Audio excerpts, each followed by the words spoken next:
Video जर आवडला तर मित्रांनो चॅनलला सबस्क्राईब करायचं आहे, सोबतच व्हिडिओची लिंक मित्रांपर्यंत शेअर करायचं आहे। प्रश्न बघा 13/100 अधिक 17/10 हे आहे गणितीय क्रिया कशा पद्धतीने करायची बघा। सुरुवातीला या ठिकाणी काय दिलेलं आहे 13/100 आणि 17/10 दिलेलं आहे।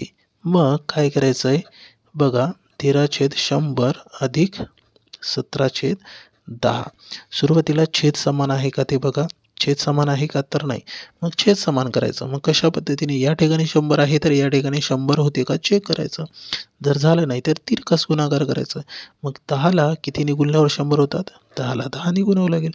ज्याप्रमाणे छेदाला 10ने गुणलं त्याचप्रमाणे अंशाला पण 10ने गुणावं लागेल। मग 13/100 हे जशाला तसे राहतील, अधिक 17 गुणिले 10 केले तर 170 झाले, छेदामध्ये 10 गुणिले 10 केले तर 100। आता छेद समान झालं म्हणजे अंशाची आपण डायरेक्ट बेरीज करू शकतो।